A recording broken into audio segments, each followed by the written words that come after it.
Donc on poursuit cette journée de table ronde autour du programme de l'exposition Atelier Campus de l'école aux ateliers. Maintenant avec une table ronde, une discussion finalement un peu qui va vous permettre de témoigner de votre expérience, vous en tant que manufacture et artisan, entreprise, et vous en tant qu'alumni, donc diplômé récemment quand même de l'école Camondo et aujourd'hui architecte d'intérieur, designer. Donc Anaïs Junger, vous avez fait, tu as fait, on va se dire parce que je crois qu'on se dit tu as fait ton diplôme tu as passé ton diplôme en 2019, oui. Forme libre sous influence, avec finalement un travail plutôt de designer, très en lien avec l'artisanat, que tu as réalisé au CIAV. Oui. Camilo, tu as passé ton diplôme en juin 2021 autour d'un objet complètement fantaisiste, hallucinant, un habitat pour les poules, donc un poulailler que tu as réalisé en collaboration et dialogue avec 7 ateliers de savoir-faire. François Puena, tu as co-réalisé donc, le mobilier, une partie du mobilier de Camilo, donc de ce fantastique poulailler. Et toi, tu es ferronnier d'art, tu es la 5e génération de ferronnier d'art, donc installé à côté de Nevers, atelier François Puena. C'est ça. Voilà. Et Nathalie Nigengarten, tu es directrice artistique du CIAV, Centre international des arts verriers, qui est à Mazental, qui est aussi très ancienne manufacture d'art verrier, qui faisait des boules de Noël, qui maintenant travaille beaucoup en collaboration avec des artistes ou des designers, qui a aussi vocation de former des futurs artisans verriers, puisqu'il y a un centre de formation, que même nos étudiants ont pu dormir dans les lieux qui sont proposés à côté, où vous recevez vos petits étudiants, les CAP, etc. Et le CIAV a donc aussi réalisé avec Anaïs Junger son diplôme. Donc l'idée c'était un peu de raconter dans ce rendez-vous, cette table ronde, pour restituer un petit peu, témoigner de cette expérience, d'avoir travaillé au plus près avec des artisans pour votre projet. Comment est-ce que ça se poursuit aujourd'hui dans votre pratique, puisque chacun, l'un et l'autre, vous poursuivez, et comment vous continuez à dialoguer et à travailler avec les manufactures ou les ateliers. Donc, je ne sais pas qui veut commencer à prendre la parole sur ce croisement jeune création, finalement, parce que là, on est avec ces projets de diplôme, vous étiez vraiment dans la première étape de votre parcours professionnel. Et donc, voilà, qui est-ce qui veut commencer? Il me semble, Sandrine, qu'on était la première promotion en 2019 à bénéficier des ateliers campus, c'est ça? Et d'ailleurs, première session d'atelier campus pour notre promotion aux ateliers François Puena, si je ne m'abuse, c'est ça. C'était le premier déplacement pour voir là où tu travailles, magnifique savoir-faire. Et à ce moment-là, pour moi, j'avais tout gagné parce que j'étais venue chercher l'école Camondo pour ça. Et donc c'était déjà exceptionnel. La deuxième session pour notre promotion, on était divisés dans des groupes, c'était effectivement donc au CIAV. On s'est rencontrés à ce moment-là et ça faisait que raviver pour moi l'envie de mener déjà mon projet de diplôme en étroite collaboration avec l'artisanat d'art et puis ensuite dans ma poursuite professionnelle, c'est sûr. Le diplôme à Camondo, donc c'était forme libre sous influence. Je suis arrivée au CIAV, il me semble, sans trop en avoir dit. La chance d'avoir toqué à cette porte-là a été amenée aussi grâce à Camondo. En fait, tu as découvert alors, toi, tu es alsacienne quand même j'allais dire que finalement c'était... Oui. Et tu t'es retrouvée à Mazental, tu n'y avais jamais mis les pieds, non. À travers Atelier Campus, où tu as découvert cette manufacture, et puis là tu t'es dit quand même, j'en rêvais d'y aller, là ça y est, on y est allé, et puis tu as commencé à maturer ton projet. Oui, c'est très juste, c'est qu'en fait, je rêvais de mettre les pieds là-bas depuis un bon bout de temps. J'ai toujours été manuelle, c'est un profil que j'ai et qui s'est poursuivi, peu importe les établissements qui m'ont formée. Il y avait en haut de ma région donc ce lieu propre à l'art verrier. mais que je voyais comme inaccessible, puisque on peut facilement dans son propre atelier travailler le bois, pourquoi pas même la terre, enfin il y a des médiums qu'on peut aisément travailler. Le verre, pour moi, c'était vraiment une bulle où il y a un tel savoir-faire, les conditions de travail aussi sont particulières, donc je ne pensais pas pouvoir y mettre les pieds un jour. Et grâce à Camondo, c'était le cas. Je me suis dit, bon, la coïncidence est trop belle, et c'est un hasard aussi d'être tombé dans ce groupe-là à l'époque. Et puis finalement, l'idée de collaborer ensemble pour le diplôme, j'ai pas forcément osé au début parce qu'on se dit, bon, un projet de diplôme, il faut oser candidater, demander. Il y a certainement beaucoup de sollicitations aussi au CIAB. Mais il faut toujours demander. Il faut toujours demander. Et puis, on a très vite su, nous, en tant qu'étudiants, que le propre du Centre international d'art verrier, c'est aussi, comme tu l'as dit, d'accueillir des gens qui ont une idée et puis de l'expérimentation. Soutenir aussi la jeune création en accompagnant des diplômes. Donc en fait, vous le faites souvent? On le fait pas souvent. On l'a fait avec Camilo aussi.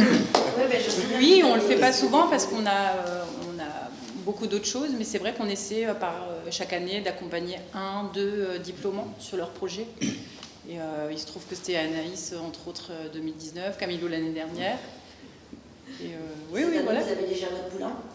Cette année, on accompagne un diplôme, oui. Ouais. Une fille de l'école Bouloux. Ah, super. Voilà. Et puis c'est toujours différent. C'est ça qui est. On choisit les projets. On choisit quand même les projets, oui, parce qu'on a beaucoup de demandes. Et c'est quand même l'idée que le projet soit intéressant pour nous aussi. Évidemment, l'étudiant va apprendre des choses en venant chez nous à l'atelier de verre, mais nous aussi, ça va nous faire réfléchir, avancer, travailler sur de nouveaux modes de pensée. Voilà. Ça vous fait tester, pousser des limites, il y a un vrai Exactement, il y a un échange. Moi, j'ai rebondi là-dessus justement en disant que c'est ça qui a caractérisé, je pense, la démarche que j'ai entreprise à faire mon diplôme, et un vrai échange qui a existé. Quelle chance je peux avoir avec tous les 3, justement, avec tous les 4, puisque mon projet, alors moi je fais le poulailler Une chambre en plus, comme tu le disais Sandrine, qui était mon projet diplôme l'année dernière, que j'avais réalisé avec 7 ateliers différents des savoir-faire. Et en fait, ça m'a permis, ou ça m'a poussé justement à questionner quel était le rapport que j'avais à cet artisanat, que j'avais déjà découvert à Atelier Campus, où on avait fait des choses. J'ai eu la chance en fait de visiter plusieurs de ces ateliers, et j'ai poussé pour mon diplôme d'aller tous les faire. Et donc ça a questionné pour moi quelle était la relation et quel était cet échange avec les artisans, à tel point qu'en fait ces pièces que j'ai pu réaliser, elles s'étaient co-réalisées en fait. Et je voulais vraiment avoir ce rapport à l'artisanat où, disons que dans les règles de l'art, j'aurais dû peut-être concevoir des choses, envoyer, attendre un retour, alors que ce qui a vraiment fait le processus de création de tous les objets, c'est qu'il y avait un vrai échange avec les artisans. Donc je peux le dire, les premières choses que je proposais, c'était des refus des deux côtés, en disant ça marche pas, ça il faut pas, etc. Et donc, et encore avec François François Passolini qui est là. Oui, mais c'est normal. Et donc, c'est ça, avec qui j'ai fait le nichoir. Et donc, il y avait cet échange. Mais c'était pas des refus, je pense. Ouais, c'était pas des refus, ouais, mais c'était des évolutions en fait. Voilà. Ça a permis aujourd'hui de dire que les pièces, elles m'appartiennent tant qu'il leur appartient. Et dans la partie créative, dans le savoir-faire, parce que j'ai eu cette chance à différents niveaux de pouvoir m'impliquer, de venir parfois tenir les moules, que quand on ne connaît pas, c'est pas évident, de venir croquer avec les ferronniers d'art, de venir tisser avec François, faire le tissage de rotin, donc chose qui n'était pas assez évident. Donc il y a cette vraie notion de partage qui est assez incroyable dans ces programmes, je trouve. C'est pour ça qu'on le fait. Et c'est pour ça qu'on le fait. Et encore plus, j'ai rebondi là-dessus, c'est drôle qu'Anaïs elle soit là, puisque c'est elle qui m'a aidé à pousser ces caps j'avais cette envie, et elle avait fait ça en fait. Elle avait ouvert justement, comme tu as dit, as percé cette boule 12 ans avant de moi, où je me disais, mais ouais, pour un diplôme, peut-être que ce n'est pas le contexte, mais en fait, j'ai eu cette impulsion des oui, il faut le faire, il faut oser, il faut... C'est difficile, on peut presque parler de syndrome de l'imposteur, c'est qu'on connaît forcément ces savoir-faire-là, la réputation de chacun de vos ateliers, on l'étudie aussi, on le découvre via l'école, c'est véritablement vous placer sur un piédestal, et on se dit, nous, en tant qu'étudiants, de pouvoir non seulement travailler avec vous, et c'est le mot, c'est avec vous, je dis non seulement, on est là au quotidien, vous nous accordez du temps, on reste souvent sur place, on revient le lendemain, etc. Enfin, c'est une chance inouïe. Et c'est pour ça qu'on le fait. En fait, ce qui nous fait faire des choix, c'est d'abord la relation. Parce que vous êtes étudiant, c'est difficile de dire ce projet va être bien.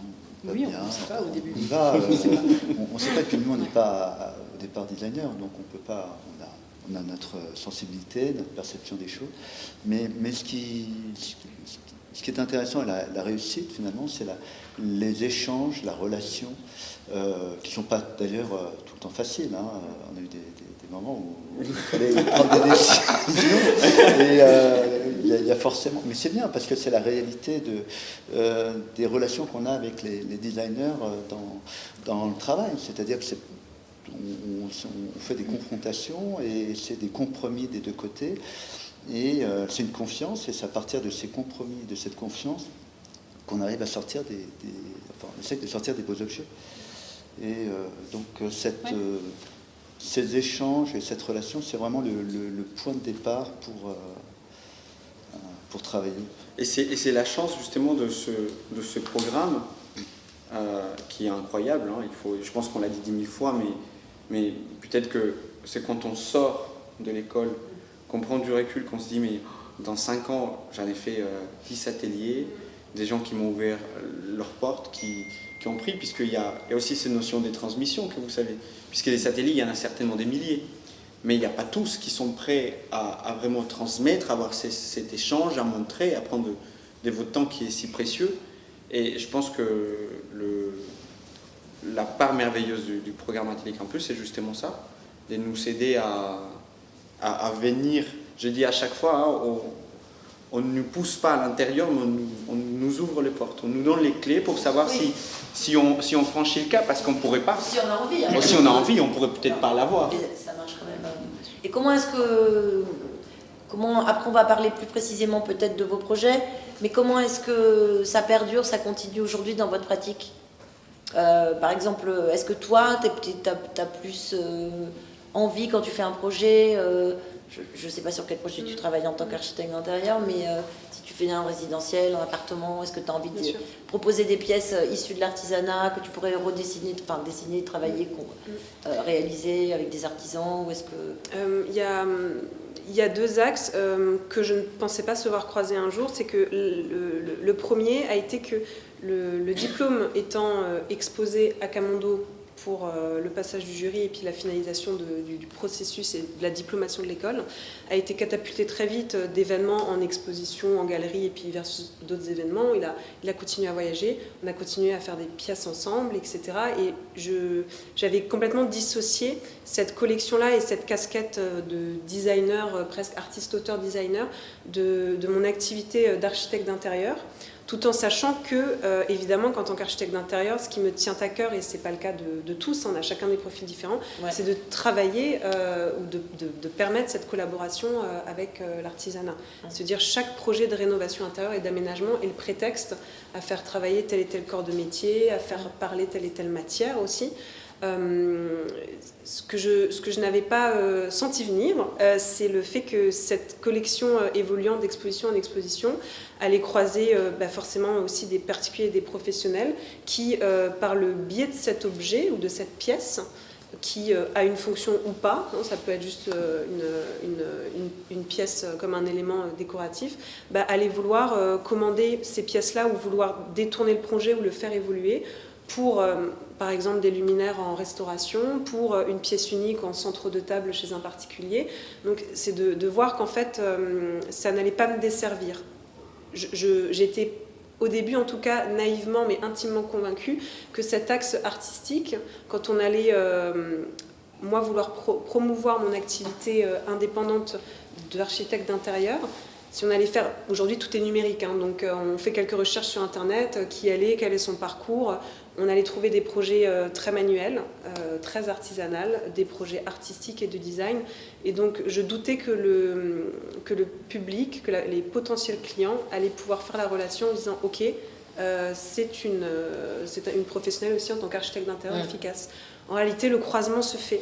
Et c'est peut-être assez récent en réalité, parce que ça passe aussi par, depuis quelques années, ce croisement qui se fait entre des ateliers où c'est plus un lieu opaque, un public aussi qui voit qu'il y a des interactions entre des créatifs à l'échelle de l'objet comme de l'espace, et ça marche. Donc oui, il y a de vraies répercussions, certains. Ouais. On te téléphone? Non. Du tout. Et alors toi, Camilo, comment est-ce que ça continue? Alors moi, l'aventure? Ça a continué un peu pareil, de leviers. Le premier, c'est que le travail que j'ai fait aujourd'hui est une extension justement de ce que j'ai pu explorer dans les différents ateliers. Parce que tu travailles dans une agence? C'est ça, je travaille dans une agence et j'ai fait du mobilier sur mesure en fait. Et j'ai travaillé en lien justement avec divers savoir-faire et avec des artisans. Et donc le premier lien, c'est que finalement je fais ça parce que j'ai pu connaître de la matière, appréhender un peu ces techniques, etc. De façon très légère bien sûr, puisque je pense qu'il faut rester humble face à ces savoir-faire qui est pas évident à appréhender. Mais nous, et d'ailleurs je parlais il y a une semaine, je pense qu'en tant qu'architecte d'intérieur, on est un peu comme des ponts. Donc aujourd'hui, j'ai continué à faire des ponts entre des gens qui ont des envies, soit dans un espace particulier, dans un espace public, et des artisanats, et faire une espèce d'alchimie pour que tout ça marche en fait. Et je continue aussi à faire des pièces en fait, à pousser cette recherche. Donc je continue à faire des pièces pour poules, puisque je trouve qu'il y en a beaucoup à faire. Là, tu viens de faire un miroir avec François Pourena, parce que c'était là, tu m'as expliqué hier, c'était quoi l'histoire? Et donc en fait, après avoir utilisé ou exploré les différentes fonctions assez terre à terre de la poule, genre manger, boire, pondre, etc., j'ai décidé de partir plutôt sur quelque chose de plus de l'ordre de la vanité, j'appelle ça, même si ce n'est pas du tout la vanité. Et donc faire des objets beaucoup plus ludiques, en fait, beaucoup dans le sens de l'amusement de l'animal. Et en fait, il y a toute une histoire avec les poules.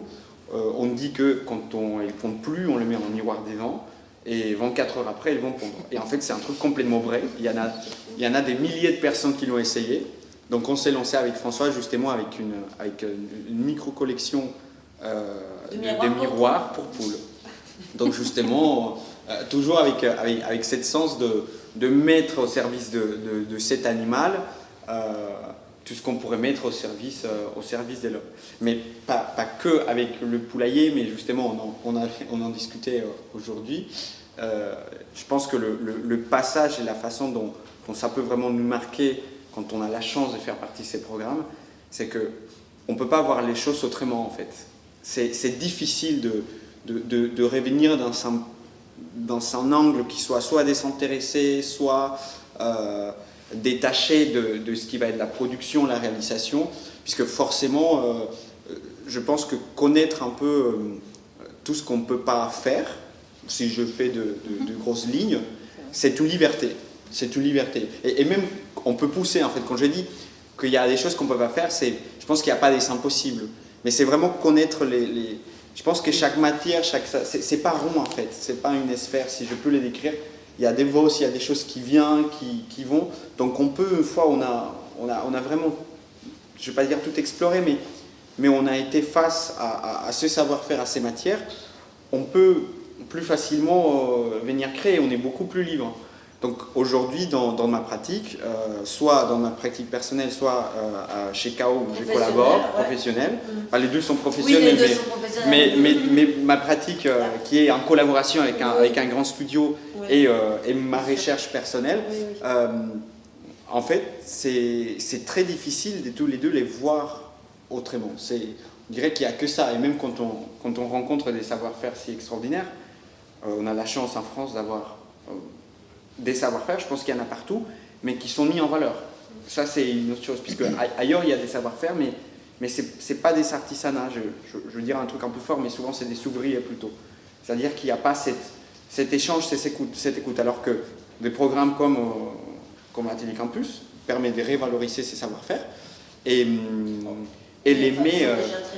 Ils sont ça fait le lien, on va ça dire, fait le lien, ouais. avec vous. Et, puis, et alors toi, justement, au sein de l'atelier, ça doit être assez amusant de se retrouver à faire des miroirs pour poules. C'est pas tellement des commandes habituelles. Alors, c'est pas des commandes habituelles, mais c'est...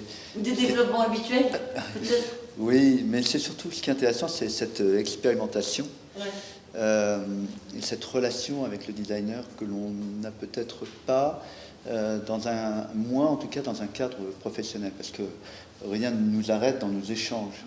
On n'a pas un client en face de soi, on n'a pas une notion, des fois des notions de télé, mais c'est assez ouvert, donc l'échange est beaucoup plus fluide. C'est très différent, ouais. Il y a un vrai maillage. Et donc on apprend beaucoup parce qu'on comprend mieux le fonctionnement du designer. Des fois c'est très surprenant, mais on apprend beaucoup. Ouais. Ce qui est vraiment important, c'est l'échange. Je pense que on leur donne pas tout. Ils nous apportent beaucoup et nous on leur apporte notre savoir-faire. Si ça marchait que dans un sens... oui, ça marcherait pas. Non, ça marcherait pas, ou on le ferait une fois, et puis voilà. C'est bon, ouais. Donc il y a cette notion-là, puis il y a la notion aussi d'avoir un designer qui vient dans l'atelier. Donc là, je parle pour les savoir-faire de l'atelier. C'est très important pour eux, parce qu'ils peuvent discuter avec des designers, des créatifs, chose qu'ils ne peuvent pas faire durant la nuit, avec des jeunes, donc c'est pareil, c'est très ouvert, il n'y a pas de barrière, et ils sont très fiers aussi de montrer, de parler de leur métier, parce que c'est vrai que pendant des années, on a mis les ateliers de côté, on en a fait même dans certains cas des filières poubelles dans les années 80, donc maintenant les choses changent, mais on a quand même... moi, je vois dans les ateliers des jeunes qui ont besoin d'être valorisés, et quand vous venez les voir, vous discutez, vous travaillez avec eux, c'est très important. Et ça crée une émulation assez incroyable. Et ça, j'ai découvert ça l'année dernière, en fait. Déjà, c'était déjà assez fort avec les ateliers campus, parce que, vous avez vu, ils sont très présents, très accueillants. Et c'est pendant le workshop qu'on avait organisé avec Léa, c'est ça? Alors, oui, il y a aussi ça. Oui. Ils sont venus d'ailleurs, j'ai deux compagnons qui sont venus à la restitution du projet de Léa. Ouais. Donc tout ça est vraiment important, de manier et de ne pas cloisonner le designer, l'atelier de fabrication. Et au CIAV, c'est la même chose? Je pense que pour nous, c'est la même chose. En fait, le CIAV s'est créé au début des années 90, donc après 20 ans de fermeture de l'usine verrière qui était en activité depuis presque 300 ans. Donc il y a eu 20 ans de pause, et dans les années 90, le centre d'art verrier a été créé, et il s'est vraiment construit les 20 dernières années en partie sur la recherche.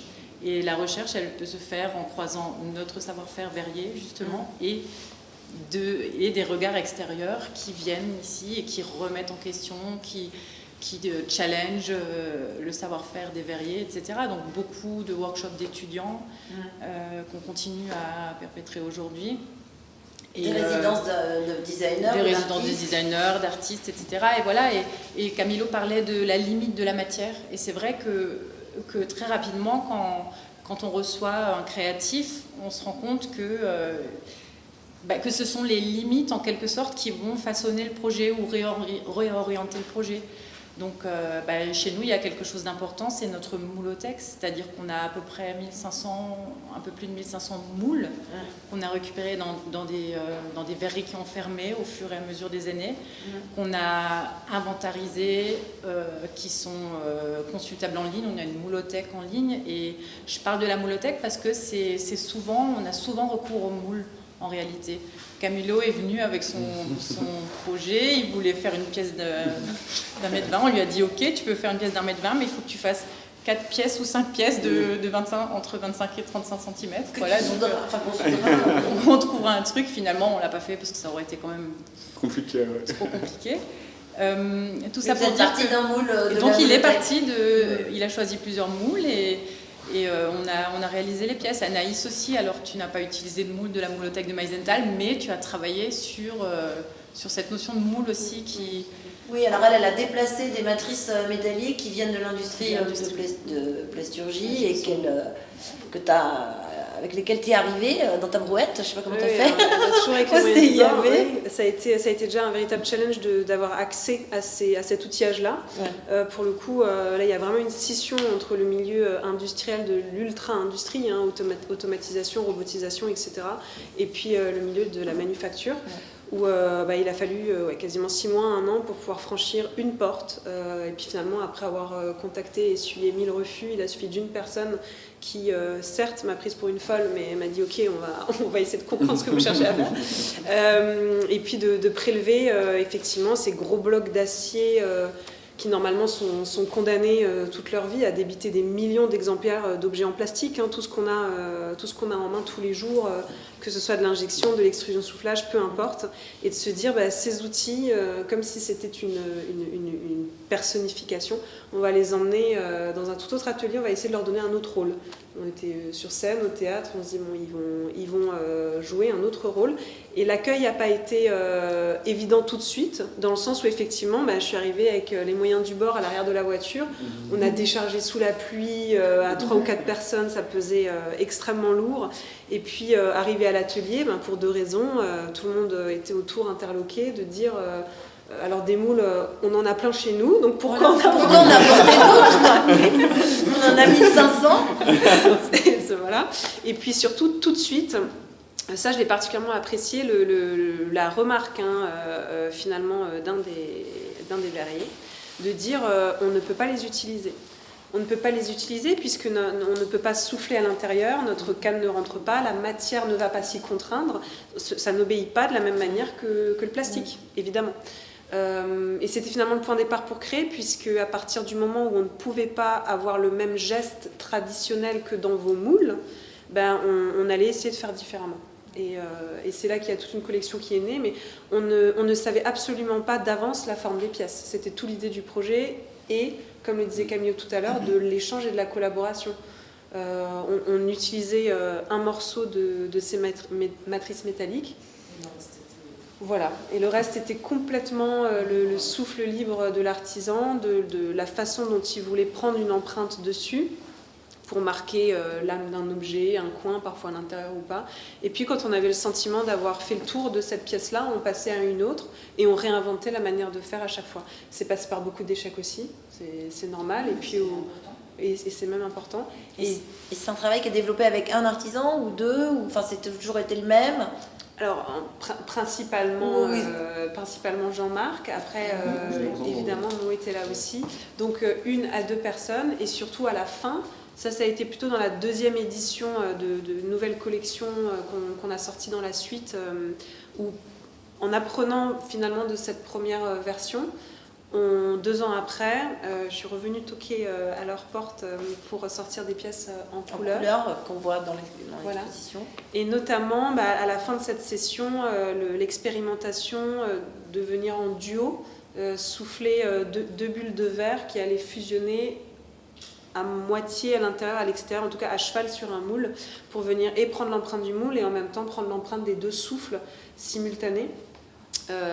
Une pièce qui, comme ça, quand on n'a pas vécu tous ces jours-là dans l'atelier, on sous-estime la complexité de réussir à sortir une pièce comme ça, pour toutes les contraintes qu'elle induit. Mais tu le disais très bien tout à l'heure, Nathalie, c'est que la contrainte, en fait, elle est source de liberté et de créativité. C'est un très bon point de départ. Quand tu parlais de liberté tout à l'heure, tout fonctionne ensemble. En tout cas, c'est pas du tout contradictoire, au contraire. Et côté verrier, l'expérience, elle est comment ? En fait, c'est ce que je voulais dire, c'est que nous, on essaie vraiment de conserver la tradition verrière, de conserver les savoir-faire, de conserver les savoir-faire le matériel, quoi, les moules, etc. Mais évidemment, on est conscient aussi qu'il faut qu'on s'inscrive dans l'air du temps. Oui, et c'est pour ça que la confrontation avec les designers est importante pour nous qui sommes dans cette démarche de conservation, mais aussi pour les verriers. Parce que ça les sort de leur quotidien. Alors ils sont quotidiennement dans la production d'une ligne éditoriale qu'on a créée au CIAB durant les dernières années. C'est des vases, des mangeoires à oiseaux, différents produits qui ont été créés par les designers. Mais ils sont ravis toutes les 2-3 semaines, ou parfois même en début d'année, même toutes les semaines, d'avoir de nouveaux challenges, de pouvoir... Et je reviens sur ce que disait François tout à l'heure, que je trouvais... Ce que je trouvais juste, c'est que, en fait, c'est pas à chaque fois un projet, c'est un projet, mais c'est aussi une rencontre. Oui. Et tu disais, c'est vrai, c'est ce qui permet aussi entre guillemets, de choisir, parce qu'on a un feeling, parce qu'on se dit, on sent qu'il va se passer un truc. Et chez nous, c'est pareil, c'est Anaïs à l'atelier avec Jean-Marc et Momo ou Camilo, et il se passe quelque chose. Et c'est tout ça, c'est ce que Anaïs va donner aux verriers, c'est ce que les verriers vont donner à Anaïs, et tout ça, ça va créer un projet. Et au final, ça aurait été une rencontre qui aura fait grandir les deux parties, qui aura donné naissance à un projet. Mais le plus important, j'aurais presque tendance à dire, c'est même pas l'objet final, c'est tout ce qui a mené à cet objet-là, c'est tout ce qu'on a vécu ensemble. C'est ça, oui, parce que quand ils nous présentent leur projet, on ne dit pas « Ah, c'est chouette, c'est super ». Des fois, on dit « Mon Dieu, où est-ce qu'on va ?» Surtout quand on parle de qu'est-ce qu'on va faire? Mais bon, on y va, parce qu'il y a quelque chose, on y va. Et ce qui est important, effectivement, c'est qu'ils nous sortent de notre zone de confort. C'est-à-dire qu'on a des techniques, on a un savoir-faire, on a une façon de faire, on a une vision des choses. Et puis tout d'un coup, ils vont dire, bah, tiens, ça, on va le faire à l'envers. Ah bon, on est là, on peut s'interroger, on va se dire, ils sont fatigants, etc. Et puis avec le temps, on réfléchit, on avance. Et ça, c'est très intéressant parce que ça permet tu l'as dit, on a un savoir-faire avec des techniques ancestrales, une pratique, mais on a un métier aussi qui est moderne, qui évolue, parce que si on est encore là, c'est que notre métier a évolué, notre métier, vos outils ont évolué, voilà, et le savoir-faire aussi d'ailleurs. Et il évolue parce qu'il y a aussi des personnes qui nous sortent de notre zone de confort en nous faisant faire certaines choses à l'envers. J'aime bien cette expression. Donc ça, c'est très important. Moi, ça me fait penser souvent, on a souvent le cas des verriers qui disent « Ah, ça marche pas ». Oui. Ils voient un dessin, « Ah, ça marche pas ». Et puis bon, on sait un peu, moi je sais un petit peu qu'ils vont quand même essayer de le tester un moment, mais ils vont pas le faire tout de suite. Et puis souvent, c'est le lendemain matin. Ouais. Bon, j'ai réfléchi cette nuit, et voilà, et c'est pour ça. Ça les travaille. Oui, ça les travaille. Mais ils ont envie aussi de tester ça, ils ont envie de le faire à l'envers, et de voir ce que ça donne. Parce que je pense qu'ils ont aussi une infime intuition que ça pourrait marcher. Ou en tout cas que ça pourrait ouvrir des pistes. C'est vrai. Bon, ça résume bien ce que tu disais tout à l'heure. Enfin, ce matin, Aurélien Fouillet, quand il parlait de Tecnès, Mimesis et Poesia. Donc voilà, c'est ces trois concepts grecs qu'on retrouve dans tout ce que vous venez de raconter. Et c'est très c'est très chouette. Je pense que c'est important d'en témoigner. Enfin voilà, je trouvais ça bien qu'on organise cette conversation parce que vous êtes certes, c'est assez emblématique dans le programme, mais maintenant ça continue. J'ai l'impression qu'il va y avoir d'autres d'autres Anaïs, d'autres Camilo. C'est Enfin, il y a d'autres étudiants qui commencent à arriver avec des projets, des envies. Et puis maintenant, en plus, ils connaissent le chemin. Faites attention. Mais voilà, ça c'est quand même très vertueux. Je vous remercie beaucoup. On peut s'arrêter là, on va faire une petite pause et on va reprendre avec la deuxième table de témoignage. Merci. Voilà, Merci. s'il vous plaît. Merci.